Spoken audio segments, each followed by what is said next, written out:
What is up, everybody? Welcome back to Legal Marketing Live.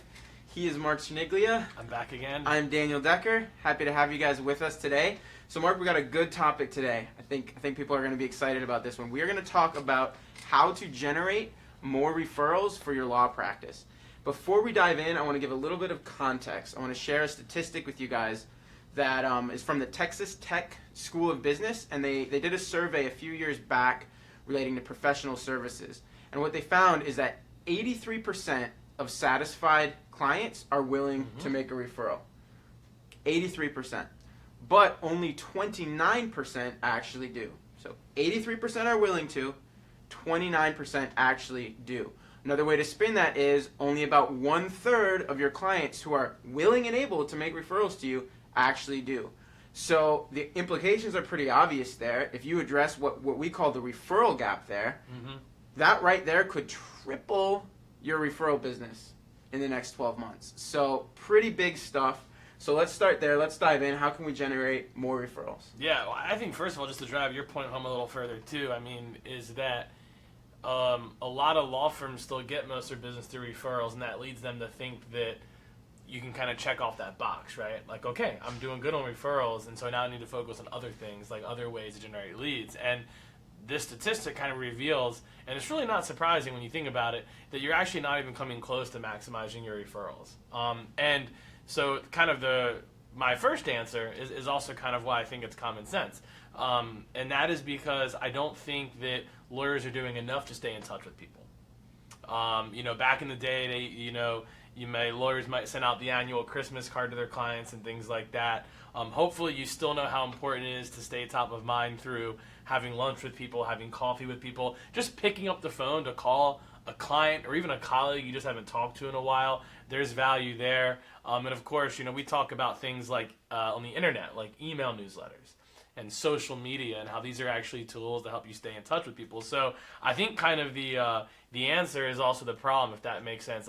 One reason this doesn't surprise me is because I think people aren't referring to you when they're willing to, not because they don't have an opportunity. I think that's the lie we tell ourselves. I think it's because when the opportunity presents itself, they don't think to do it. Right. When their neighbor is facing X, Y, or Z situation, they just don't think in that moment to go out of their way to say, hey, why don't you actually talk to such and such? Right. And so I think the more top of mind you are, the more you stay connected with people, the more likely they are to think of you in that moment. So I think that's the biggest culprit to why that statistic is true. I think that makes a lot of sense. I really like the point you made at the beginning there, which is that just because you're already getting most of your business from referrals, just because referrals are like the primary source of new business for you, does not at all mean you should check off that box and move on to other things. It's like, great, I'm glad that referrals are coming in for you, but what if you could triple that?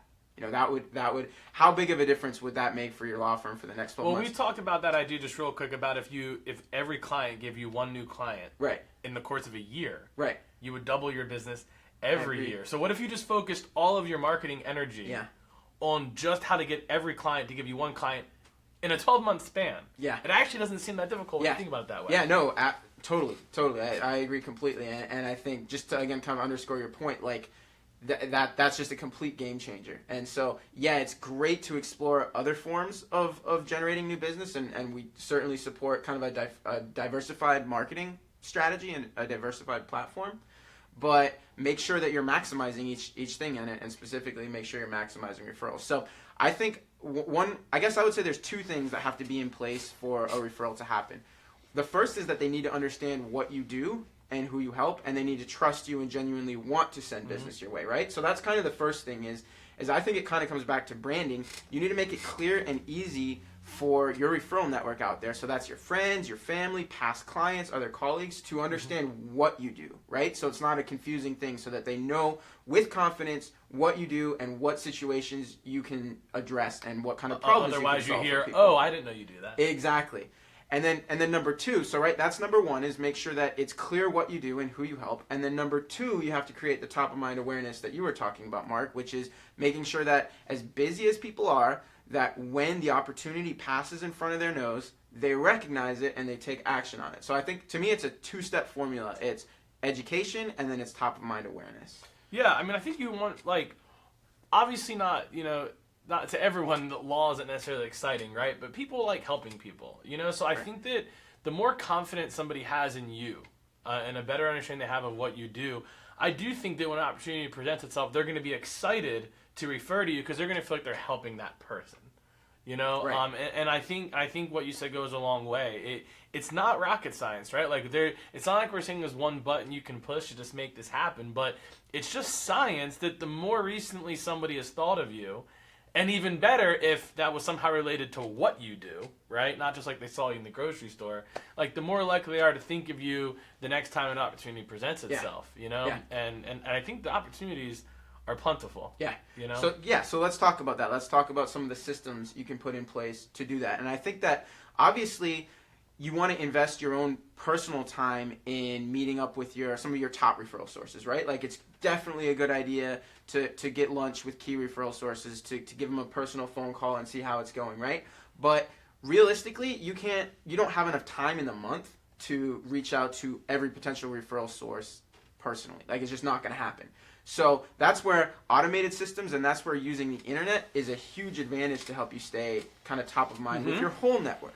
So to me, probably the single most valuable tool for this, although there are a number that you can use well, is probably the email newsletter, right? Because at the click of a button, you can touch base with 500 people, with 5,000 people, with whatever your email list is, and you can do it in a way that reminds them of what you do, and you can do them in a way that reminds them that you're here and that you're eager to serve, and then you just create that touch point so that hopefully 3 days later, when they get a call from their kid who just got arrested for a DUI, God forbid, they immediately think of you and make that connection. So that's probably my favorite and probably the first place to start is with an email newsletter. But there's a lot more you can do. Well, yeah, I mean, I think it also probably changes your approach to social media. Yeah. And we've probably talked about this in some other episodes as well. But I mean, I think that when you think about social media from a marketing standpoint, the first thought is, oh, how can I get leads from social media? And you may or may not be able to do that. But I actually think the main thing the social media should be used for is to stay in touch with people you already know. I mean, that's what we already personally use social media for, right? Right. But at somewhere along the way, businesses felt like they should use it for different reasons. Like their goal should be to like reach new people and get leads. And I mean, I guess that should still be a goal, right? But I guess my thought is that you want people who already know you. This is current clients, but this is also colleagues. This is also friends and family. You want them to pay attention to what your business is doing on social media because social media is going to do all those same things for you just said. It's going to remind them what you do, keep you in touch with them. And if you're sitting there going, oh, I don't think anyone's going to pay attention to my social media, no offense, but you don't know what you're talking about. I mean, we see it all the time. Like people like being educated. They like being in the know. And if nothing else, social media is also set up in a way that they don't have a whole lot of choice either. Like if they know you on Facebook or if they've liked your firm's Facebook page, and you promote your content properly, your stuff's going to show up on their page anyway. Even if they just passively kind of breeze over it, it still makes that quick connection. And that's where there's a lot of value, no matter how small. Yeah, I think you make a great point because I think the best use of social media is for referrals. I think there's certainly a place to use it for lead generation and kind of other marketing strategies, but there's no better platform out there for just creating consistent top-of-mind awareness. And one of the reasons I say that is because most people, when they hop on Facebook or LinkedIn or Twitter, they're not actively... Like, that's not what they do when they're actively looking for an attorney to hire, right? And they definitely don't just get on their phone every night before bed in search of an attorney to hire. But what they are interested in is education, entertainment, anything stimulating, right? And so when you use your social media presence to share informative videos, to share blog entries, to share, links to third-party news sources about relevant happenings in your industry, all of a sudden you're giving them an actual legitimate reason to pay attention. You're not just screaming at them, "Hey, hire me," which is silly because most of them are not in the place in their life, in the right frame of mind where they're going to right then make a hiring decision, but they are very much interested in being educated and entertained. And when you can do that, now you create that connection, and now you've created that top-of-mind awareness that you were talking about. Yeah, and I think if you go back to some of our other Facebook Live broadcasts, we've talked about how to do that with blogs and how to do that with videos and how to create the right kind of content that you can then leverage in these things we're talking about now. So I think that would be important. Something that came to mind as you were just talking, I think really the key here, and this is what our clients have told us, is they said, people just tell me that I'm everywhere all the time. And I think that's really probably one of the biggest keys to referrals is being everywhere all the time. and asking yourself how you can do that. And so, we're talking about things like social media, email newsletters. I mean, countless stories of clients coming to us and saying, oh my gosh, I go to a networking event and someone's like, man, I just feel like you're everywhere. I've been seeing you on social media. I've been getting your newsletter. I see you at these networking events. And they're not saying that because they're annoyed. They're saying that because they're impressed. Right. Right. And so I think that your goal should be to be everywhere all the time, and define what that means for you, because it obviously doesn't mean that you literally can be everywhere all the time, but how can you continue to put yourself out there both online and offline too, to just consistently be out there and, and a presence, and people will be seeing you, and that's going to drastically increase referrals. Well, and another thing I'd add to that is that a lot of people, when they think of referrals, they think of networking, right? And certainly networking is a huge way to kind of build that base of people who are in position to send work your way. But when you do the things we're talking about, when you also put an email newsletter in place, and when you also put a social media presence strategy in place, you're I like to view it as like you're supercharging your networking. Absolutely. Because now, instead of just meeting somebody, once at a mixer, and maybe you have a good conversation, you shake hands, you talk for 5 minutes, you exchange business cards, well, if you don't do any of the stuff we're talking about, 3 months later, that person's going to forget about you. Like, I'm sorry, but very few of us are that memorable that a quick 5-minute conversation is going to make you stand out months, years down the road. It just doesn't happen because we're all busy. We all meet people. But what if now you get that business card and you plug them into your email newsletter and you drive them to like your Facebook page, follow you on Twitter, or connect with you on LinkedIn, or any connection on social media, and now that 1 5-minute conversation is parlayed into, you're going to touch base with them once a month or multiple times per month via email, you're going to touch base with them daily on social media, you just take it to another level. And so all of those 5-minute conversations now all of a sudden become an ongoing relationship. And the beautiful thing is it doesn't require any more work from you because you already put these systems in place. You just have to capture the information, and all you got to do there is hand your business card to your assistant, ask her to add her to your email distribution list, and that's it. Yeah, and I mean, again, I really encourage you to take on the challenge of, how can I get every one of my clients, or maybe even colleagues, to give you one referral in the next 12 months. And I think when you think of it that way, it's just so doable. And it's interesting, I was just thinking about, honestly, for law firms, if every one of their clients and past clients gave them a referral, they'd probably more than double. Yeah. Because a lot of your past clients didn't necessarily work with you this past year. They could have been a client from a year ago, 2 years ago. Yeah. And, I think it's all about top of mind awareness. Use the internet, use your offline strategies. They work together, which I think a big part of what we're making. I think one thing I'll add here is, in addition to the kind of the internet marketing side that we're presenting here, kind of pursuant to your goal of how do you get every client to refer someone to you once a year, right? Is think about the experience that you create. Obviously it's important that you do good legal work.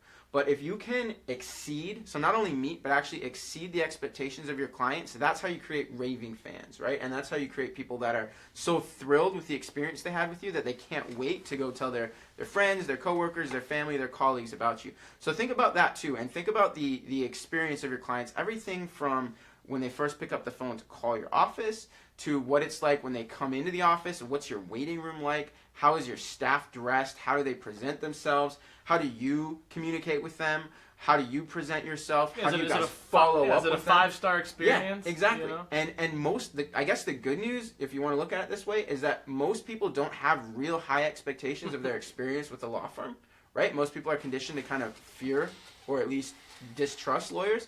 So if you can blow that out of the water and all of a sudden make it clear that you really care a lot about your clients and that you've gone out of your way to create a great experience with them and that you communicate with them respectfully, all of a sudden you've really exceeded their expectations, and now they can't wait to go out and tell their friends and family about you. So I think that's important too. Think about, obviously we're kind of focusing on the internet marketing side, but think about what you can do to create raving fans, because that's the key to all of it. Well, you even made the point, this will be my last thought. You made the point earlier that you can't possibly touch base with everyone in a month. But maybe you can in a year. Right. If you took your entire client roster and maybe even added friends, family, colleagues to that list, and you just divided that list by 12. Right. And you said every month I'm going to call 1/12 of my list just to say, hey, it's been a while. Right. Just wanted to see what's going on in life. If there's anything I can help you with. Right. No, I love that. Here's a quick update on me. Yeah, I love that. And maybe if that's too intimidating because the list is just too long, go through it and at least prioritize. You know, look at your A, your B, and your C referral sources, with the A being like the most prevalent, most promising ones, and at least make it a point to touch base with all of those people, you know, and certainly there's value in reaching out to everybody, but at the very least, I would say if you approach that strategy, just prioritize and make sure you hit the most valuable first. And it's probably important to point out that if they're also getting a monthly email newsletter from you and occasionally seeing your firm on social media, that call is not going to feel very awkward, actually. Right. Because they're going to feel like they've kind of heard Right. from the firm. It's Right. not like you're completely distant to them. Right. It's going to be more like, oh, great to hear from you, more than it is, oh, it's been so long, like, where have you been? Right. Kind of thing. Right. Because they're still going to kind of feel some sense of familiarity because they've at least been receiving these communications from you through the internet. Absolutely. And so those calls are going to be a lot more warmer and friendlier from what we've seen. Love it. Love it. Well, I think that about wraps it up here for us. I hope you guys got some good value out of this. We're also going to go ahead and drop a link in the comments to an infographic where I think we shared the top 4 strategies to get more referrals. So if you guys want some more practical information that you can apply immediately, click on that link, download it. We hope it's helpful. Beyond that, I think we're done here. That's it. Thank you guys for joining us, and we will see you next week back here on Legal Marketing Live.